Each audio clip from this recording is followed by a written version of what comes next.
At Amica Insurance, we know it's not just about where you're going, but who you go with. That's why we work even harder to protect what matters most. And as a mutual insurance company, we're built for our customers and prioritize your needs.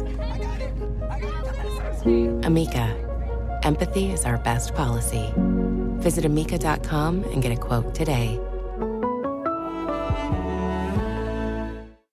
Phillies Therapy is proud to partner with Many Hands Coffee Roasters. From Conchie to Phoenixville, Old City to Fishtown, and even behind Section 114 at Citizens Bank Park, you can find a Many Hands fair trade organic coffee to suit your taste. Whether it's from their Grand Slam iced latte, a double shot Americano, or anything in between, Many Hands contributes 2% of all company proceeds to charity, plus an additional contribution to Phillies charities for all sales at CBP, so you can do good while you sip good. Learn more and shop at manyhandscoffee.com.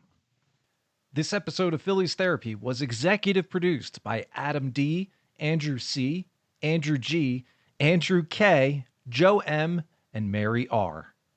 To learn more about how you can support Phillies Therapy, be an executive producer, or just join our community over on Discord, go to patreon.com/Phillies Therapy. All right, on to the show.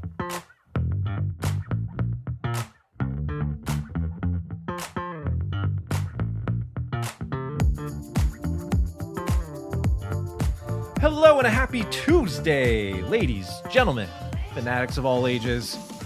We have a special pod for you. Matt Gelb, my typical co-host and your friend and mine, is on a well-deserved vacation far, far away from me. And far be it for me to do a solo episode. No. That would just not be entertaining enough for you. You know what would be entertaining? If I welcomed in Michael Baumann. That's right. He is a staff writer, we think, at FanGraphs. He is the writer, the founder, the curator, the producer, the man who does everything of the Wheelie Sports newsletter, now on Medium. My good friend, my most revered friend for better or worse the last 25 years. Woo.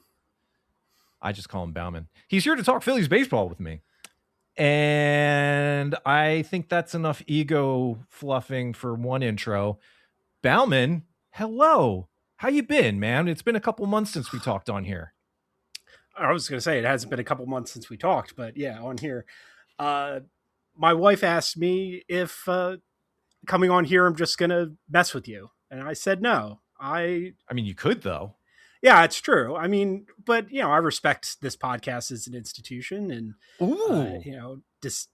I have to have a certain degree of professionalism, but yeah, life is hard. Dunkin' Donuts has 11 of my dollars and won't give them back. And that's consumed my life over the past few weeks. Yes. The ongoing saga of the coffee beans that were or were not. First time I ordered through the app, they advertised something they didn't have in the store. They didn't have the capacity to give me an exchange, and they refused to refund my purchase. So there is jihad on Dunkin' Donuts now. Yeah, it's looking a little brutal out there. Hopefully things resolve for you. I am a staunch. I know this is a company that's deep, near and dear to your heart. Oh, so my goodness, is it ever? I hope for an amicable and swift cessation of hostilities, but so far they refuse to blink. We need the Munchkin Accords here to smooth things over. I was actually checking my badges because that's a thing the app does. I know you're still an app neophyte in the Dunkin' world. You can track the number of times that you've ordered through the app and visited. I'm up over 150 again for the third straight year.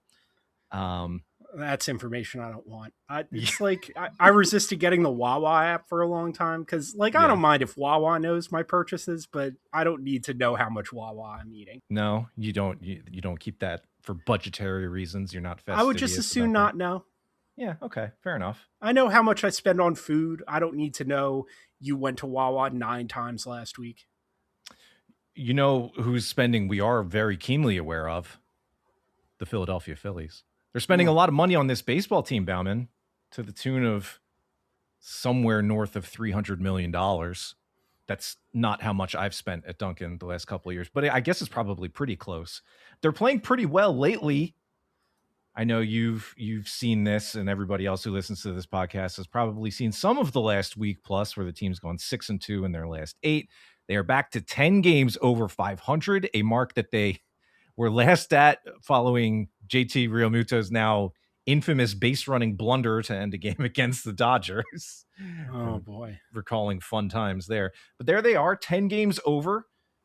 They gained ground, I should say, on just about everybody relevant to them in the NL playoff race. They're 6.5 back of the Braves, 1 game up on the Padres in the wildcard race, 2 games clear of the Diamondbacks. They continue their series with Miami, who after the loss in game 1 against these Phillies is now 4 games back of Philadelphia and 3 overall for a spot. Baumann, this is lately a week and change where, and we've gone back and forth multiple times with this team over the course of the season. This has been a week plus where they look like that contending quality team against somewhat lesser competition, to be sure, but they have played more to their talent level lately, and it starts to get appetizing again when you see it for a few games in a row.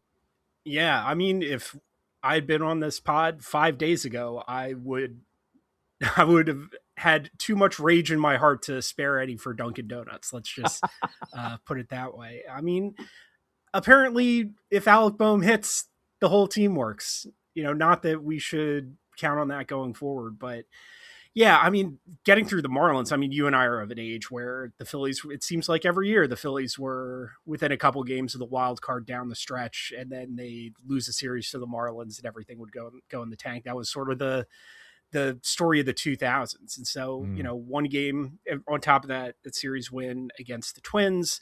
What I've always said is if they get in, the starting pitching and the power with Harper and Schwarber is going to make them incredibly dangerous. And I just don't, it's a bigger question than it's been since this entire run started, whether they can do like the easy regular season stuff right enough to actually get there. But I mean, these are 4 huge wins. Everyone is big at this point in the season. Yeah. I think of the upcoming schedule, right? Obviously, these last 2 against the Marlins are big for wildcard reasons. The Marlins are still very much in it, despite themselves and despite the rest of the league. And then 3 at home against the Cardinals, who are, neck and neck with the Marlins in that same race and still trying, we think, to do the same. There are a lot of teams that could play spoiler still, and that's before the Phillies go west. And we all know what happens when they go out west. So banking wins now is important. It doesn't seem as though they have the amount of steam that they've had the past couple of years where I feel confident in them mustering up enough to really catch the Braves. Obviously, they were within 2 a few weeks ago. They're 6.5 back now. T-Mac mentioned the division gap on the broadcast last night. I was like, okay, buddy, that's maybe a little ambitious. Premature, but it's 6.5 games. We've seen bigger gaps close in less time. So we certainly have. It's a matter of me realizing constantly, time and time again, that I feel good about this team because of that thing you just mentioned, that they are, some cynics might call it top heavy, which, is also true. But that top heaviness is the reason why they would be formidable in the playoffs. They just got to get there, which is way more of a question this year than the previous 2. Yeah. And I think just the amount or the percentage of innings that can be thrown by Wheeler, Sanchez, Luzardo, Duran in a best of 5 series is, I mean, those guys are going to throw probably 2/3 of your innings in a best of 5 series. And, the more those guys, the higher percentage of innings those guys throw, obviously the more the pendulum tilts in their favor. And, the Dodgers are really the only other team in the NL bracket that can throw that many top end pitchers at you. And so that's, like I was just saying, it's just a matter of getting in. I think expectations are low and they probably should be because, the offense has been just rotten all season. But yeah, you mentioned the schedule. These last 2 Marlins games and then the Cardinals and then the Mariners after that, those are bad teams that are good enough to bite you. And this is the test of whether you deserve to make it into a 12-team playoff. This run right here, it's not, can you hang with the Brewers or the Dodgers or the Rays or the Yankees or whoever? that's not the challenge of this point in the calendar. The point in the calendar is, can you win the games that or the challenge of this point in the calendar is, can you win the games that you're supposed to win? And we're going to find out over the next 8 or 9 days. Yeah. And one guy who's really doing his best a lot of times, pretty often, still somehow into August, is Derek Hill, who's quickly becoming something of a cult hero. This is a guy who really only does 2 things. He either strikes out or he comes up huge Clutchy McClutcherson. He comes through in the big spots. We saw it last night in game 1 against the Marlins. He hits a lead padding single off of John King late in the game. He draws a bases loaded walk against Victor Vodnik to do the same in the following inning. He hit a go-ahead grand slam earlier in the month against the Nationals. He's played good defense and made a couple of highlight reel plays, all from a guy who was just kind of cast aside by the White Sox. Yeah. He was traded, of course, sure, but it was a June trade. That's not typically when you expect big names to move. The Rafael Devers recent move being a clear and stark exception to that rule, and Derek Hill is not Rafi Devers.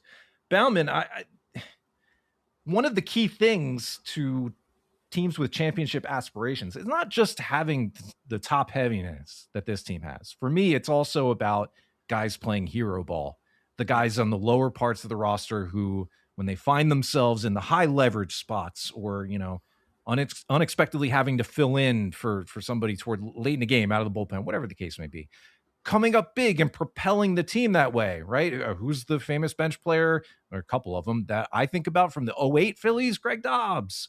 There are people who just, you need to have that. You need to have that key contribution or two from the lower end. What have you seen with Derek Hill? I think you've taken a particular interest with him over the last couple of weeks. You didn't start a business just to keep the lights on. You're here to sell more today than yesterday. You're here to win.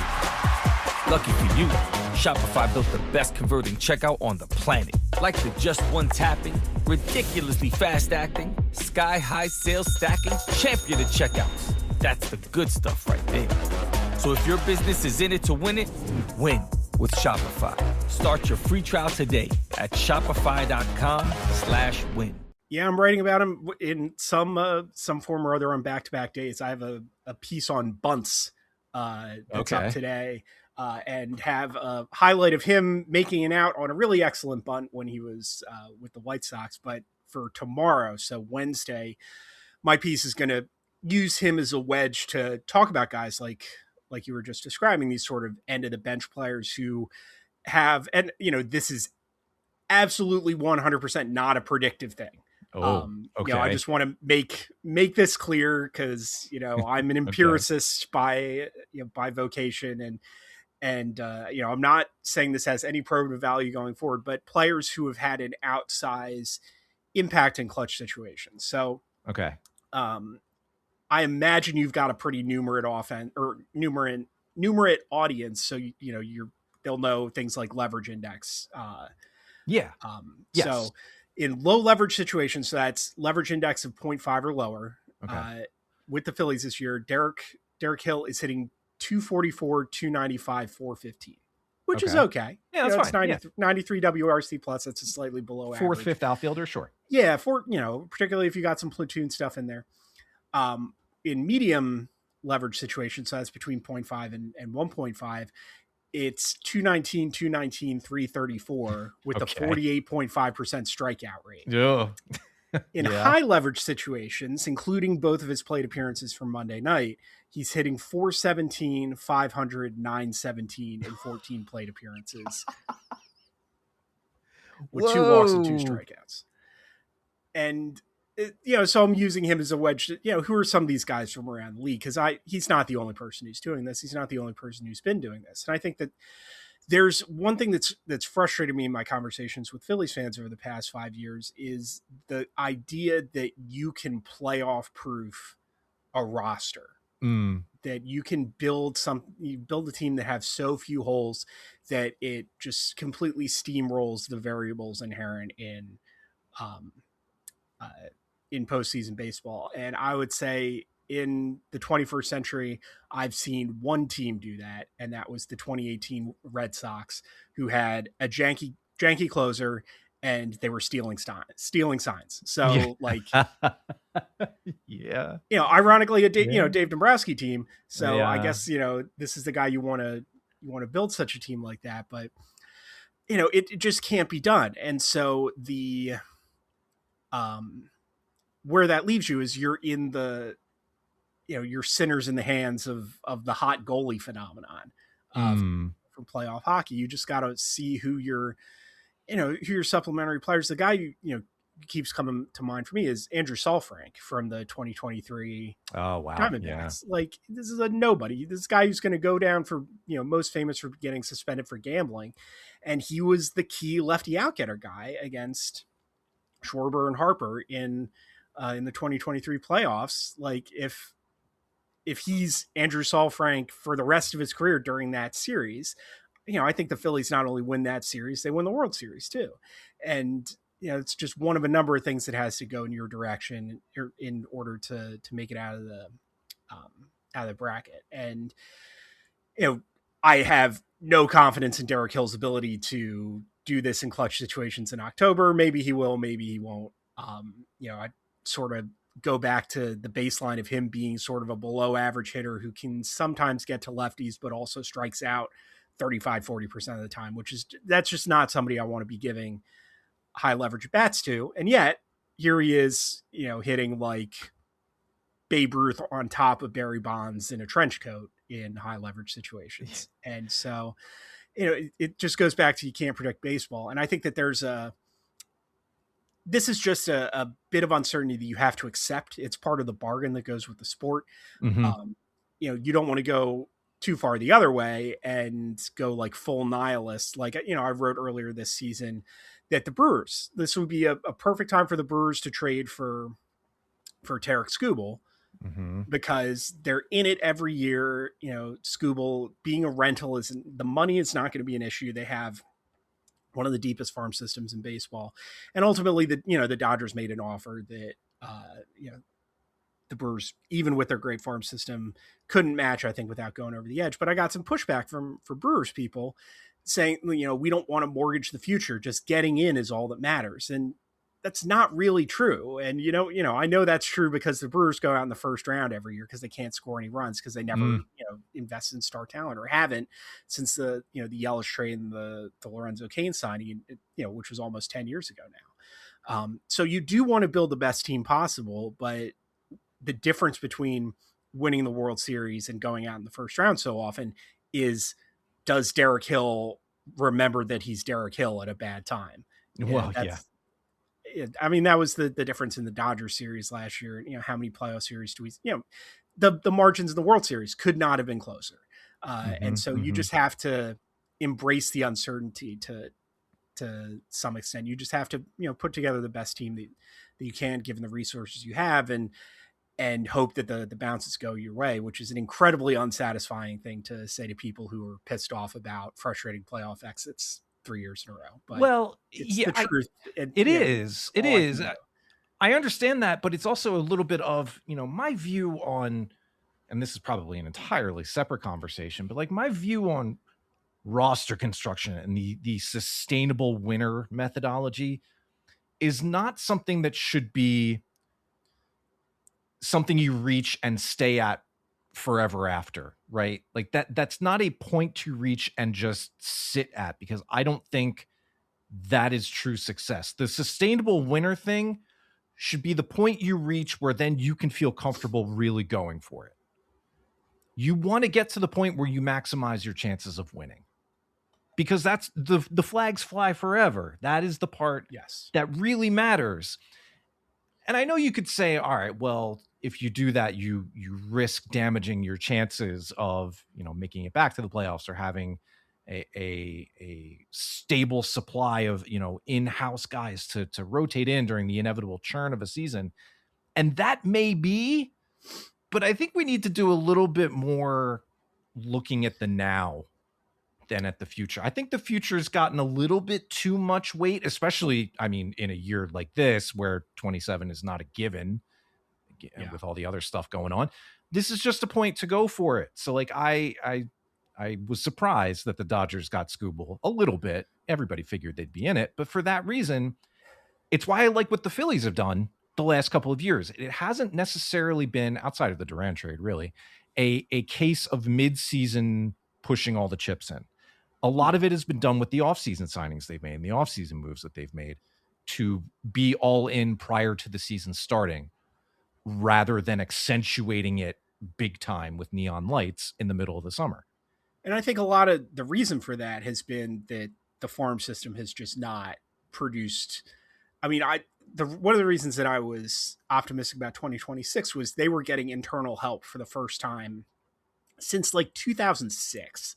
You know, like I thought that Painter was going to be good. I thought Crawford has been sort of on the lower end of what I expected. I thought there was a chance that maybe he'd figure everything out. And, I was hoping that Aiden Miller would be staking a claim to third base right now, which obviously, that's a wait till next year thing at this point.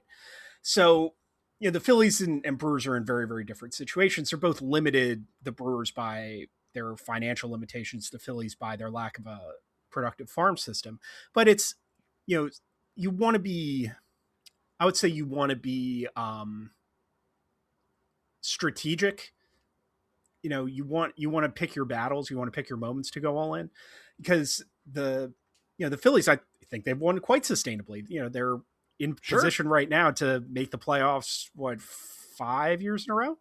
Yep. Like, it's a pretty good run. And they've got, they've got these stars, Sanchez and Luzardo. And, even if you think Schwarber and Harper are kind of on their way out and you're going to need to find a home for Trey Turner, but like, they've still got the kind of guys that you can't just go out and pluck off a tree locked up long term. So I think, I'd see no reason why they can't be competitive for the foreseeable future. As far as the sustainable winning, I do think we kind of underrate the value of just having a good team that makes the playoffs every year. Cause we've lived through some really fun Phillies teams that did dick all in the playoffs. Oh yeah. I think like, like 2011, I think I will never have more fun in a Major League Baseball season than 2011. It was a great year. And so having that, I don't want to denigrate or, say that doesn't matter. Say that what the Brewers have done for, basically ever since 2018 doesn't matter. As a fan, that's a huge value add. And I think that does get underrated, but I'll do the entire Ocean's 11 thing. The house always wins. You play long enough, you never change the stakes. The house takes you, unless when that perfect hand comes along, you bet big and then you take the house. And I think this was a situation, looking back on it, if it would have taken Jesus Mate to get Scooble for Milwaukee, then, that's too rich even for me. But they had so much depth in that farm system that this was the year to make the all-in move, I think, especially the way that Jacob Mizorowski's pitching and how fleeting, that kind of pitching performance is. And, I just thought the stars really aligned, and it's a shame it didn't work out because, it just being in it for the sake of being in it, it gets old eventually. And you do need to show faith to your fans and say, okay, we're pushing in, not out of desperation, not because, we don't have a better idea, but because we've spent the past 10 years developing a farm system that has given us the resources to take that calculated gamble. And so, it was to me the perfect hand, not just for the Brewers, but for the Rays. And I think the Phillies have been a little bit more aggressive in terms of trading prospects, but also that, the equivalent of prospects that they're trading is getting you like rental Harrison Bader, which turned out, I think that worked out pretty well for them. It did. Yes, it did. So, but they're just playing in a lower tier of the trade pool based on the lack of output from the minor league system. And I think that's this is what I wrote about in my postmortem last year, which, since Matt's not here, I'll bring this up. I've been sore about it for for 10 months now. He can't defend himself. Take him out. Throw a haymaker. No, I cited his reporting in my postmortem, and I said, according to Matt Gelb of The Athletic, and then he wrote a Phillies postmortem a couple days after I did and cited an analysis I did that was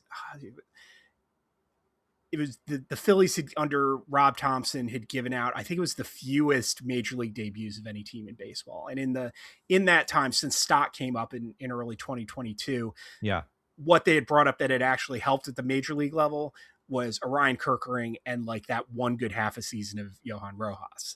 And, Matt cited that and he said, according to a FanGraphs analysis without using my name. I see. Okay. I thought we were friends. I thought you knew my name. All right. Well, here, give me one more FanGraphs analysis here.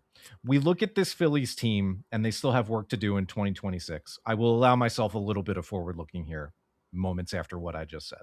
We have a number of pending free agents coming off of this team. Some others who are part of the core group that will be coming back in 2027 and beyond in some cases. Is there reason to believe that this team, despite its aging star core and its half step back so far with this regular season's performance as it relates to the previous 2 years, is there reason to believe that we are avoiding a 2012 situation from the previous golden era and that this team can continue to win and be competitive even if they fall short this year despite the age? Oh, sure. I think Schwarber is getting old, but he's not slowing down. I mean, he was so slow to begin with. There's not much room for him to go. Yeah, that kind of slow. Right? Harper is still a really good hitter, and he's not millennial Ted Williams anymore, but that's I still feel really good with about any lineup that hits him third. And some of the keeping the band together moves that they've made over the years, I think I'm shocked at how bad the Aaron Nola contract has turned out so far. The JT Realmuto contract was something they did, I think, because they had their backs against the wall and didn't really have a better option. And that's turning into a fiasco. But they're at a point now, Alec Boehm's going to be a free agent. Jose Alvarado is going to be a free agent. And they're starting to dismantle that core that's been around since 2022. And, these are guys who I think there's just no argument for keeping them with the Boehm in particular, keeping them with the team. So they're going to be forced to have some turnover. And I think that's going to be good. Harper, Schwarber, Luzardo, Sanchez, Wheeler for at least one more year, Duran and Stott for at least one more year. Like, that's a good team. That's a playoff quality team in this era where there are, where there's maybe half a good team in the entire league. And you can make the playoffs in the American League with a losing record. Honestly.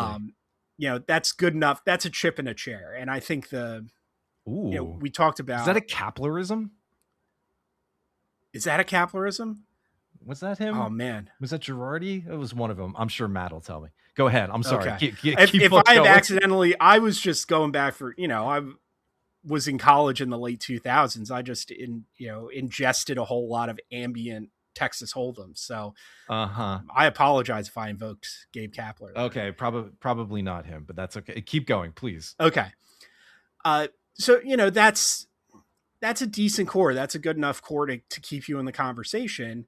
And the question is now, it's what we were talking about right at the top, is what can they do to maximize it? And I'll be honest, I don't think they did a good job this year of maximizing it. I was right there screaming, telling anybody who will listen that Adolis Garcia was a bad idea. They took a swing on Brad Keller. I think, I'm sorry that the David Robertson thing happened to him too. That was a calculated risk.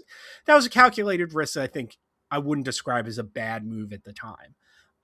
So they're living with some of those decisions, but they're still 10 games over 500 down the stretch. And so, I think I feel okay sort of counting on this to continue happening, because it looks like, the Marlins are never going to push enough chips in. They're another poker idiom. Right. To become that kind of consistent contender. The Nats are moving in the right direction. Maybe the Mets figure it out. Maybe this division gets a little harder, but I'm not I'm not overawed by anything that's in their way for next year. You know, particularly I think this, you know, the top 3 in the rotation, Duran, Harper, Schwarber, that gets you a long way toward contending no matter what else you do. And, you know, we're living that right now because the rest of this team, apart from those 6 players, kind of stinks right now. And they're still in a playoff position. It's a strange year. It's a really strange year, Yeah. just all around. I'm wondering how many other fans and fan bases feel the weirdness of this major league season with how the leagues are playing out, with the talent, the way it's going, the weird individual seasons, you know, the Kyle Tuckers, the Fernando Tatises, the Vlad Guerrero Juniors of the world, the Trey Turners of the world, not having the kinds of seasons you expect from players of that caliber. You can even lump in Paul Skeens in there, I think, relative to what we're used to out of him. There's a number of strange happenings here, and it could make for an interesting playoff run.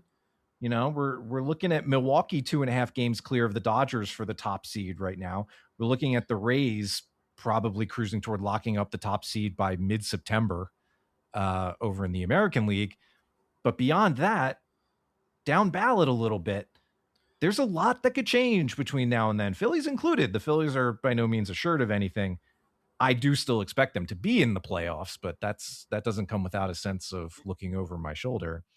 But we'll have to see what these next 6-7 weeks bring, and whether this team can make one more run, their 5th straight run into the postseason. Before we wrap up here, Baumann, I want to give you a chance to tell us a little bit more about what you're working on lately over at FanGraphs, Derek Hill included, and maybe a little bit more about your newsletter, Wheelie Sports.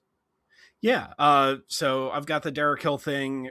It's not really a Derek Hill thing, but there's a lot of Derek Hill involved. Here's a fun We'll call fact. it the Derek Hill thing. Yeah. Here's a fun fact. I just posted this on Blue Sky because it upset me this much.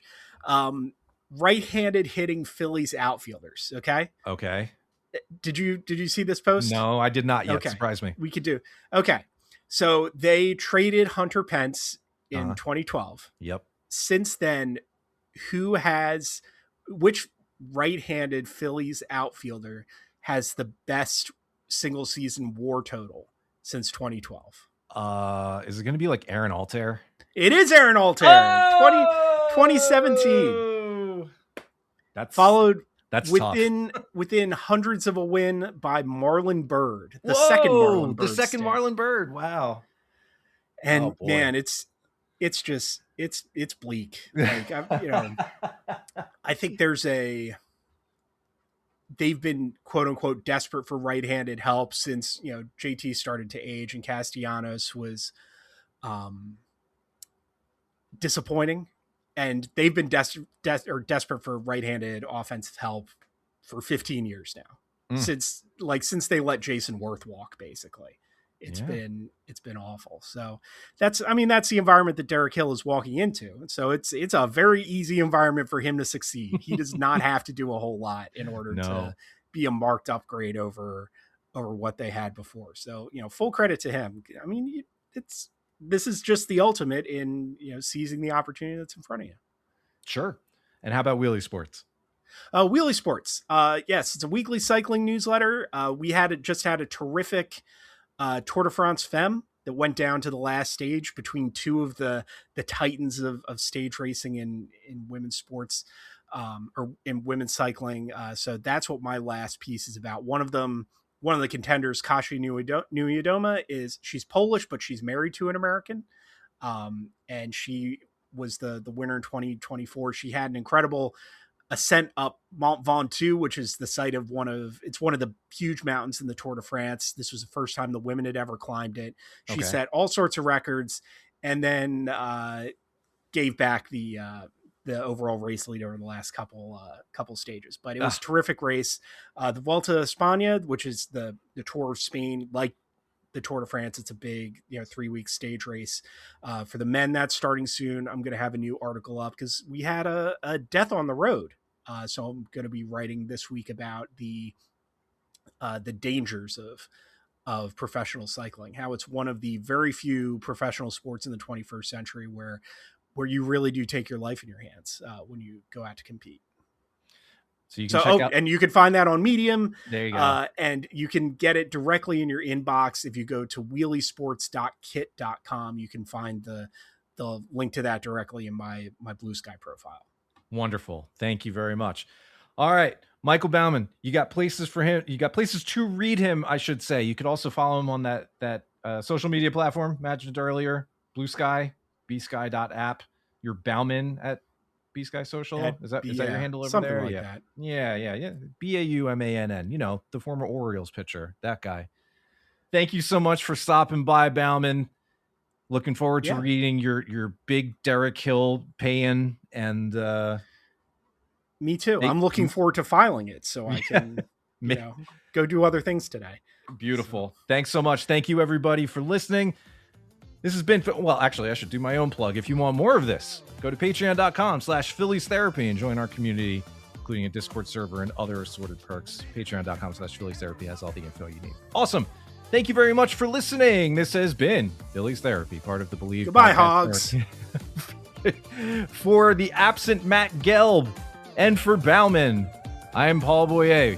We'll talk to you again soon.